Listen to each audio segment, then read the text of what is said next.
bienvenue sur la conférence Tech et éducation, apprentissage tout au long de la vie. On va commencer peut-être par se présenter. Donc moi-même, Tanina Portebos.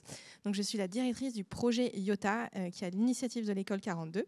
On aura l'occasion de se présenter, de présenter nos structures pendant la table ronde. Donc je vais plutôt vous présenter nos intervenants aujourd'hui. Alors vous avez Élise Brett, qui est directrice générale au sein de Connexio.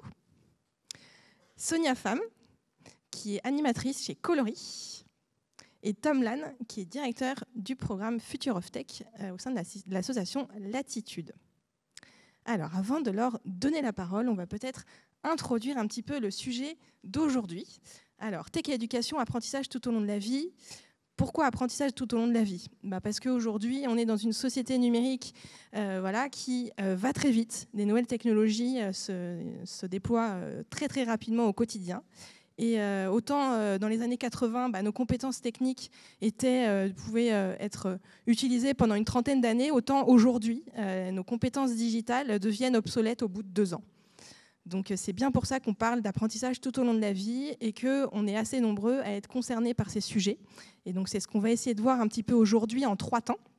Donc dans un premier temps, on verra les thématiques. Quand on parle d'éducation numérique, on parle de quoi ?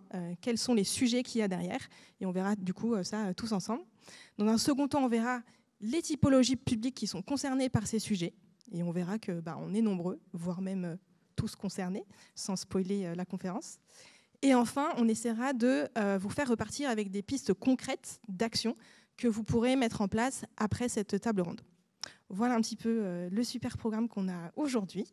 Et donc, on va pouvoir commencer avec des petites présentations de chacun de nos intervenants pour savoir un peu qui ils sont et ce qu'ils font au quotidien. Qui veut commencer ? Comme vous voulez. Et moi, je vais m'installer à côté de vous. Bonjour. Donc, moi, ici, aujourd'hui, je représente l'association Connexio. On est une association qui a été fondée en 2016 sur un constat assez simple, c'est que quand on n'a pas les bases en numérique, les portes de l'emploi nous sont fermées, déjà pour chercher un emploi, mais aussi pour trouver un emploi, puisqu'aujourd'hui, le numérique est essentiel même au travail. Et donc, c'est vraiment en partant de ce constat que Connexio a été fondée pour que chacun puisse se former au numérique. Et c'est pour ça qu'on a développé plusieurs types de programmes. On a des programmes vraiment pour de l'initiation au digital, des programmes de 20 heures, digital, débutants, intermédiaires, avancés, où à la fin de ce cycle de formation, on peut avoir une bonne maîtrise des outils bureautiques, Excel, Word. On a aussi des programmes DigiStart pour commencer à appréhender les prémices du code, de la programmation. On a un programme qui s'appelle Explore ton talent pour les 18-25 ans, qui est un programme dédié essentiellement aux décrocheurs scolaires, aux jeunes sans emploi, sans formation, pour leur permettre de trouver un projet professionnel. On les accompagne, c'est un programme de 2 mois.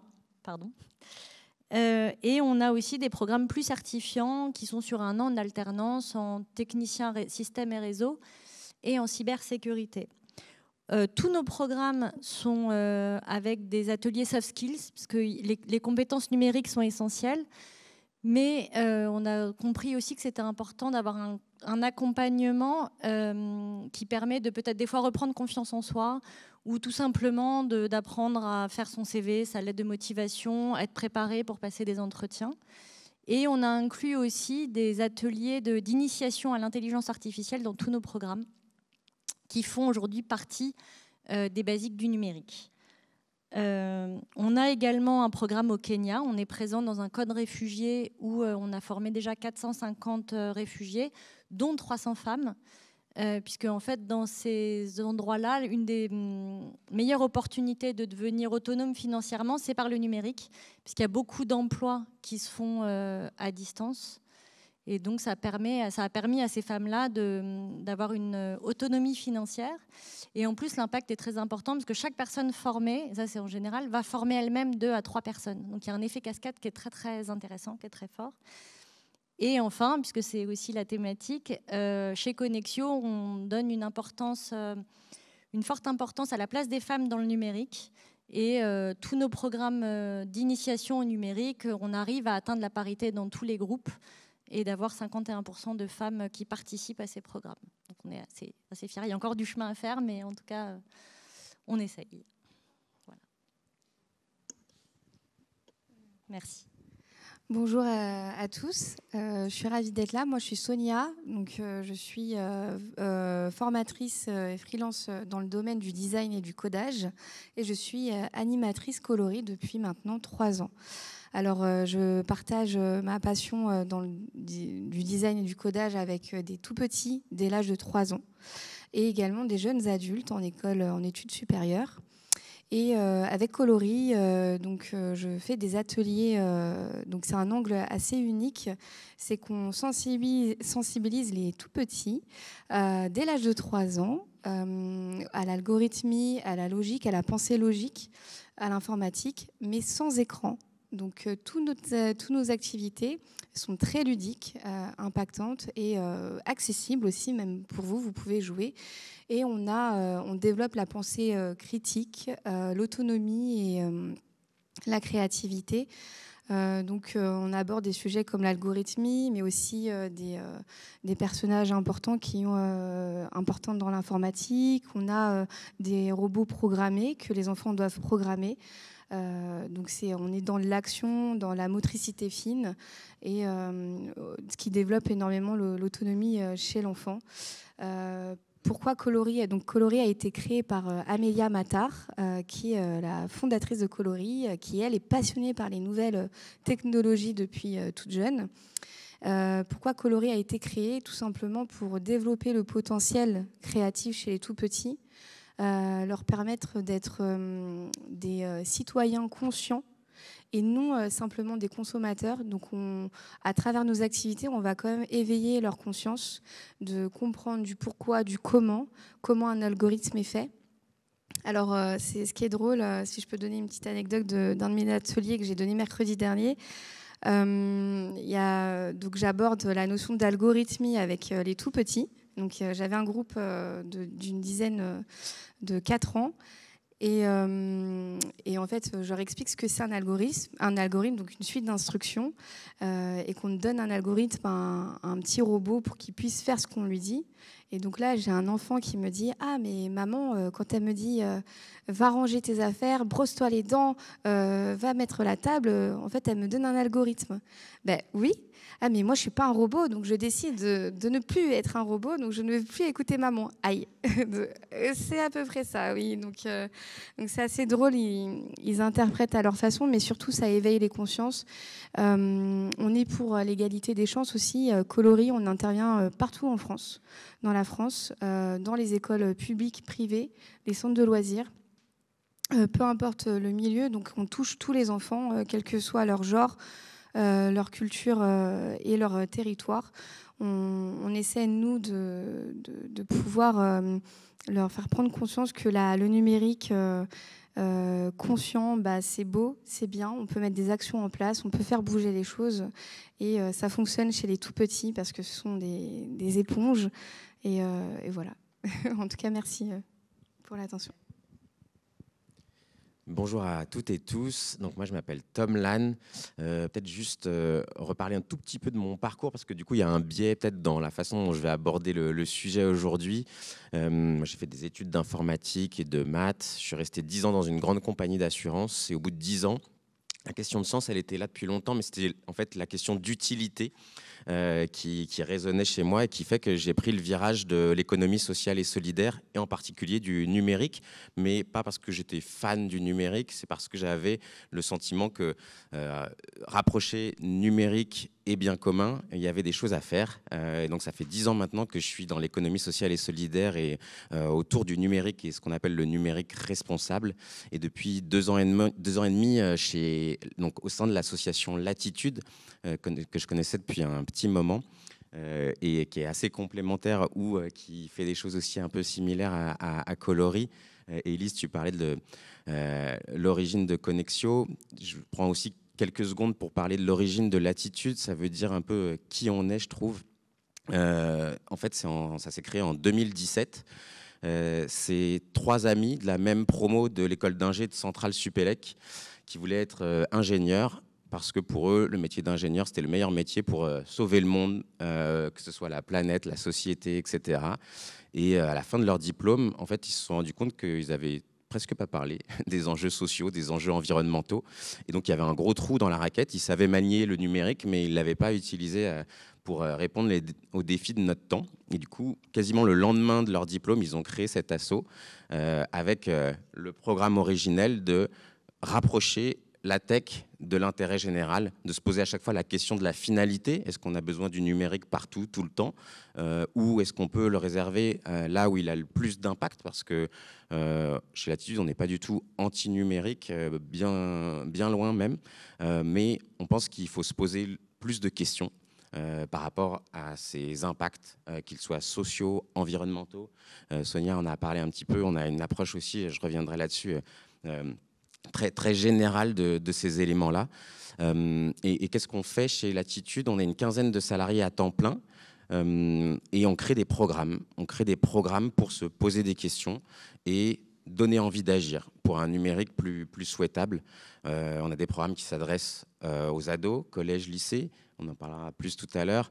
On a des programmes qui s'adressent aux étudiants du supérieur, aux entreprises, aux pros du numérique qui n'ont jamais entendu parler des enjeux sociaux environnementaux de la tech, aux assos qui sont parfois assez mal lotis aussi de ce côté-là. Et on essaye d'avoir un impact le plus systémique possible. L'année dernière, on a touché 16 000 personnes à travers tous nos programmes. C'est pas avec nos 15 fois 2 petits bras qu'on a pu le faire, c'est aussi parce qu'on a réussi à fédérer une communauté de bénévoles très engagés, souvent experts des sujets très variés dans le numérique et qui nous permettent de diffuser nos programmes de sensibilisation, d'action partout en France depuis maintenant 7 ans. Voilà à peu près ce qu'on fait chez Latitude. Merci beaucoup à tous les trois pour ces présentations. On a un scope du coup en termes de public et de sujets assez vaste. Je pense que la conf va être hyper intéressante. Et du coup, juste pour clôturer et vous parler très rapidement aussi du projet Iota, et après on embarquera un peu sur les thématiques de la table ronde. Donc le projet Iota est à l'initiative du coup de l'école 42. C'est l'adaptation de la pédagogie de 42 pour les enfants à l'école primaire. Donc plus concrètement, c'est une plateforme web d'apprentissage, d'éducation au numérique pour les enfants qui fonctionne en peer learning, donc en apprentissage entre pairs. Donc c'est la même pédagogie qu'à 42, c'est-à-dire que les enfants développent leur autonomie, ils apprennent d'abord par eux-mêmes et ensuite ils apprennent surtout avec les autres, avec un système d'entraide, d'évaluation et de projet de groupe. Et donc le projet, on a fait notre 4e rentrée là, en novembre 2024 auprès de 350 classes réparties sur 70 départements français. Donc on est présent sur toutes les régions du territoire français, y compris dans les dom-toms. On est assez content de cette rentrée. Et l'idée, c'est vraiment de pouvoir développer à la fois un socle de compétences numériques qui sont au programme scolaire, puisqu'il y a un cadre de référence qui s'appelle le CRCN, donc le cadre de référence des compétences numériques, qui est valable dès l'école primaire.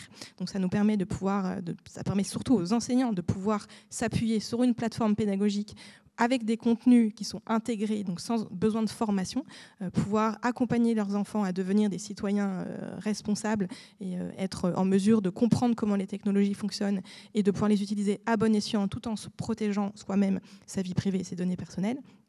Et en parallèle, la pédagogie qui est au cœur de 42 permet aux enfants d'apprendre la collaboration. Et derrière ça, il y a toutes les compétences psychosociales qui sont tout aussi importantes que les compétences techniques pour l'insertion professionnelle. Donc apprendre à communiquer, apprendre à écouter les autres, développer son empathie. Et donc toutes ces compétences finalement sociales et relationnelles permettent d'être travaillées avec ce projet puisque les enfants sont en interaction. Ils ont le droit de parler, d'échanger ensemble, de pouvoir échanger sur leur vision des choses, comprendre que les autres ne sont pas forcément toujours d'accord et que c'est fine et que c'est hyper positif d'avoir quelqu'un en face de nous qui est différent et on l'accepte et au contraire ça nous fait grandir. Donc voilà, tout ça pour dire que le projet Iota est un combo entre ces compétences numériques, ces compétences techniques dont on a besoin au quotidien, mais également pour les enfants développer tout ce qui est compétences relationnelles qui est également hyper important pour leur épanouissement et leur futur. Du coup, on va pouvoir enchaîner sur les sujets. Et peut-être juste une chose que je n'ai pas précisée, on va vous laisser poser vos questions au fur et à mesure des échanges. C'est plus vivant et c'est plus facile pour vous aussi, plutôt que de les garder en tête à la fin et de ne pas avoir le temps de les poser. Donc, n'hésitez pas, vous levez la main, on vous passera un micro qui est juste là. Donc, n'hésitez pas à nous couper et on y répondra en tout cas avec grand plaisir. Alors du coup, pour entamer concrètement cette table ronde, donc on va aborder le sujet de l'éducation numérique et concrètement, quand on parle de formation au numérique, de quoi on parle, quels sont les sujets qui sont derrière. Je peux prendre la suite si tu veux. Alors, Élise en a parlé, je pense qu'elle en reparlera aussi. Et bien sûr, il y a les compétences numériques de base et c'est intéressant pour aller dans les collèges et dans les lycées, se rendre compte à quel point les jeunes maîtrisent leur téléphone, les nouveaux outils, les nouvelles technologies et peut-être moins celles qui sont aujourd'hui importante pour certains recruteurs dans certaines boîtes qui voient arriver des candidats qui ne savent pas envoyer un mail, qui ne savent pas utiliser des outils de bureautique, etc. Donc là, on pense qu'il y a plein de structures qui font des choses effectivement sur ces sujets. Chez Latitude, ce qu'on pense, c'est qu'on a besoin de prendre déjà le temps. Tu faisais mention du fait que le numérique allait très vite, de plus en plus vite aussi. Et on a envie de prendre le temps d'évoquer les sujets forts qui sont en lien avec le numérique, d'essayer de prendre conscience déjà des impacts du numérique. On a vraiment des ateliers, nous aussi, sans écran, comme avec Coloris, pour déclencher des débats au sein des classes de collège, de lycée, et d'évoquer les choses avec eux.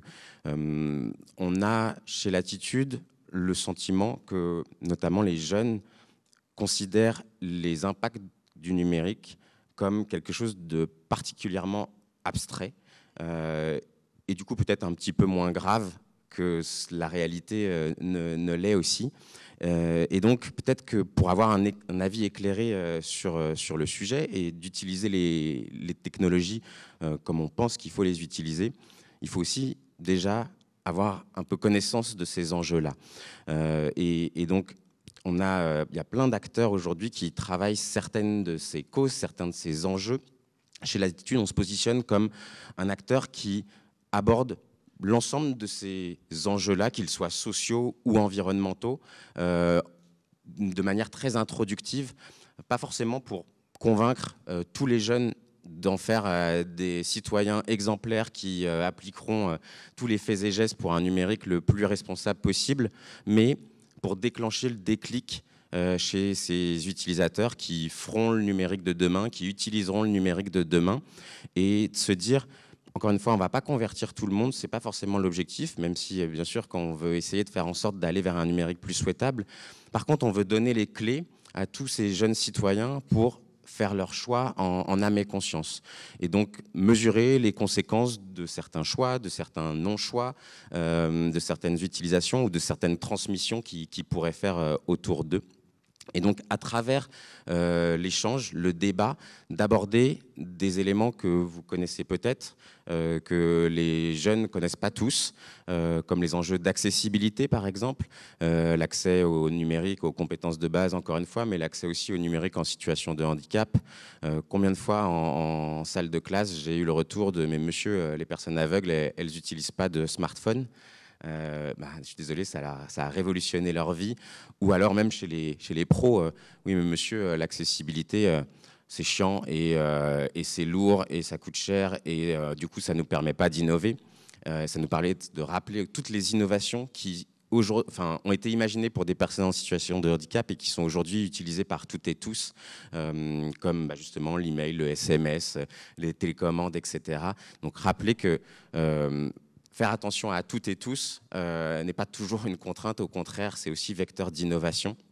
On aborde les enjeux de citoyenneté, de respect de l'humain, comment on peut faire société avec un numérique qui n'a pas été conçu par pour des personnes de cette manière-là aussi, de pouvoir aborder ces éléments-là directement dans la salle de classe, c'est quelque chose qui est important. Encore une fois, chez Latitude, on cherche à aiguiser la curiosité et éveiller un certain esprit critique par rapport à ça pour pouvoir faire des choix en fonction de ces éléments.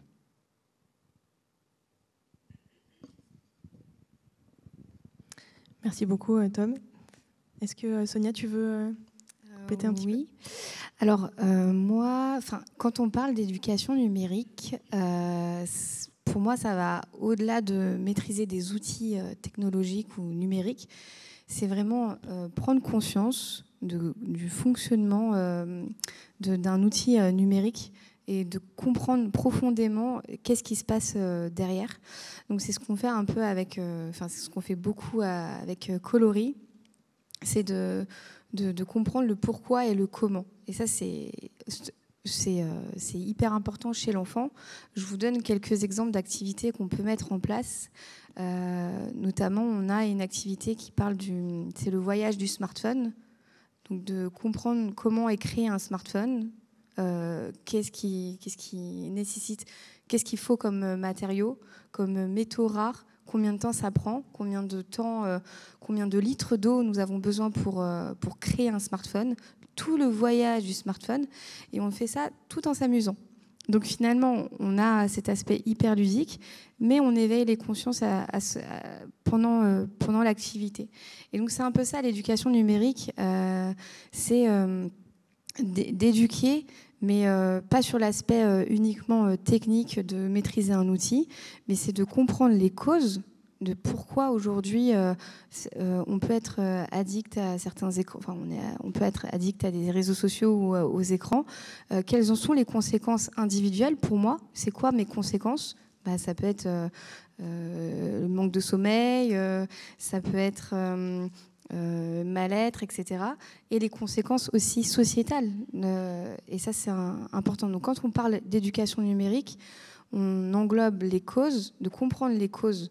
On peut être utilisateur, mais il faut être un utilisateur conscient. Et pour être un utilisateur conscient, il faut déjà se renseigner, s'informer. Et aujourd'hui, c'est accessible à tous. En tout cas, en tant qu'adulte, ça l'est. Et nous, on intervient pour les enfants, partout, pour les éveiller justement dans cette éducation numérique. Ouais, je suis tout à fait d'accord avec vous, et peut-être aussi pour rebondir sur certains sujets que vous avez évoqués. C'est vrai que le numérique aujourd'hui nous concerne à la fois sur des sujets éducatifs quand on est enfant, mais également quand on est étudiant, et également quand on est salarié ou entrepreneur, et même quand on est à la retraite. Tout le monde finalement utilise ces technologies-là.